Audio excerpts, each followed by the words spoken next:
Brian Powell of I Run Far here with Karl Meltzer. Relaxing afternoon before the start of the 2012 Hardrock. Just another day at the office, Brian. Just hardly. Yeah.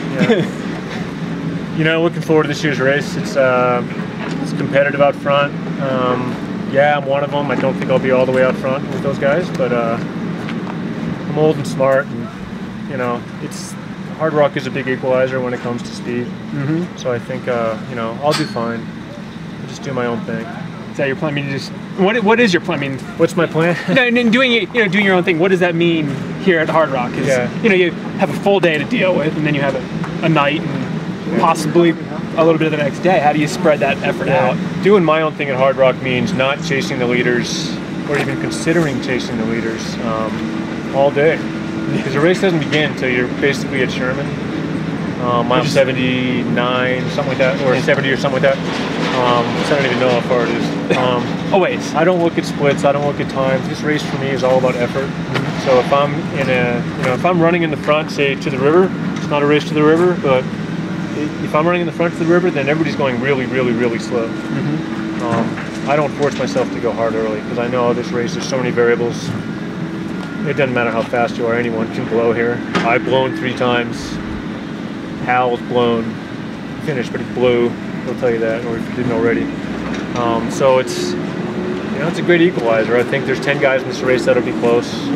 I think Dakota's the man to beat, hands down. He's done the research, he's done the Kyle Skaggs research. He's been living here. He should kill it if he's smart, and he seems like he's going to play that game. Hopefully he does not feel any pressure. I mean, there's pressure on him. We're all watching him.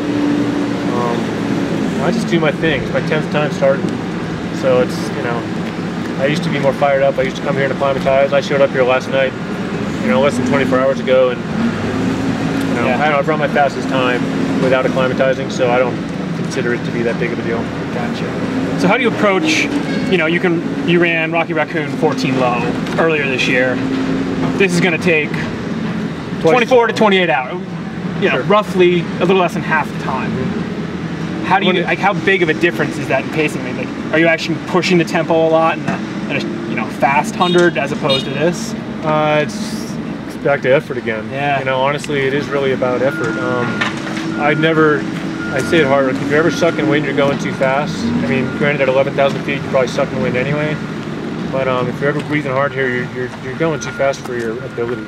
Yeah. So I stick with my ability. At Rocky Raccoon, yes, 14 hours is fast.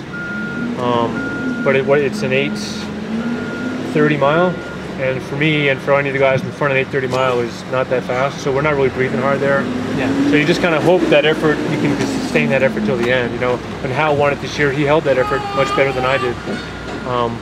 He's better at that stuff than I am too, I think. But this race, any 100, I think, is effort. Yeah. I know Western's a speed race, you know, and it's awesome.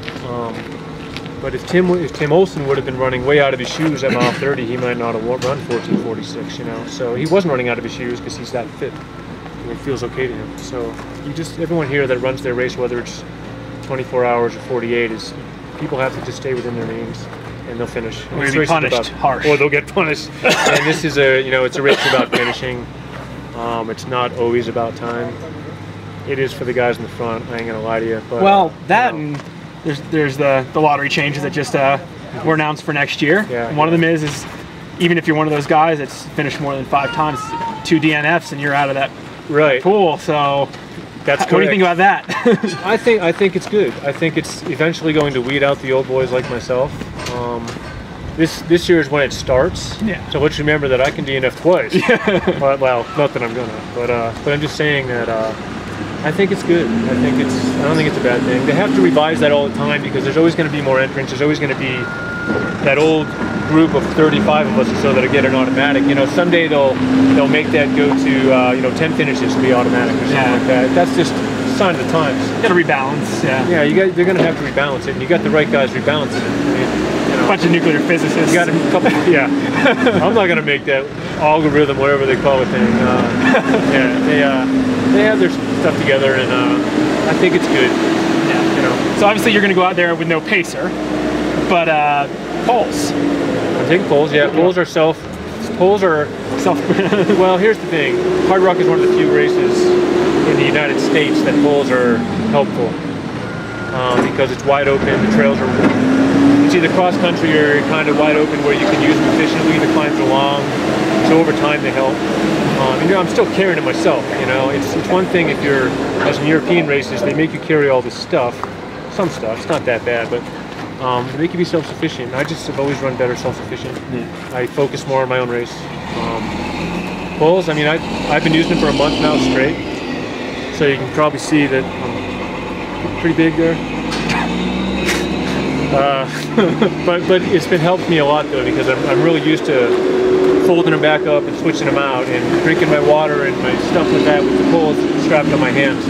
If I came here with poles in my bag and I hadn't used it for a month, probably not a wise decision because you're fumbling around like it's just in your way. So the first time you ever used poles was out in the middle of the Hardrock course, right? That's right, and I picked felt like cheating. It did feel like cheating, and I picked them up at I believe it was Grouse. I think it was Grouse, and I started going, and I started just really liking the propulsion I was getting out of them, and they were heavier poles too, but it helped a lot, you know. And again this year, the pole thing is, last year I started with them, and I was psyched to start with them, but then after a while, I kind of wasn't fired up about having them, and I got rid of them. So I think this year I have a bit of a neuroma ratio on my foot, and I think the poles will help that a tiny bit, just take a little shock off that. Yeah. That's another reason that, like, if I have a real issue, I shouldn't have an issue, but if I do, downhill they'll keep me moving. Gotcha. So that's kind of another reason.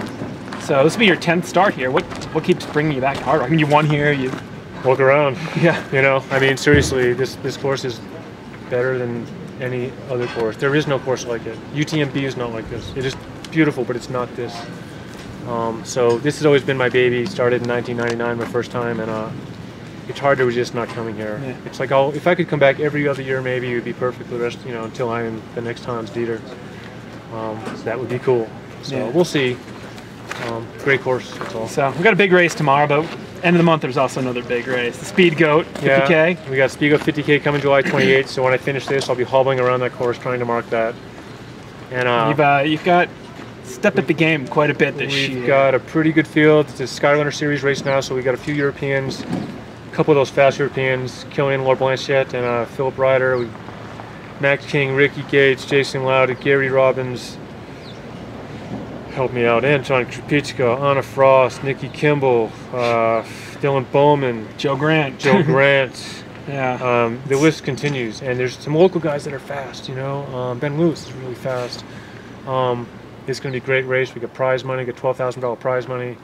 So it's going to look like more of a race instead of a Speed Goat event. But at the same time, PBR at the finish line, of course. Pizza and Ultragen, first endurance Ultragen. I mean, it's like a perfect combination. Cross the line, drink your Ultragen, beer and pizza, you're good. So well, I don't have to drink the first endurance at the finish because I'll be covering the race for you, but we'll enjoy some pizza and beer. Right hopefully again it's this Sunday and then it's Speed Goat. All right. Thank you, Carl. You're welcome.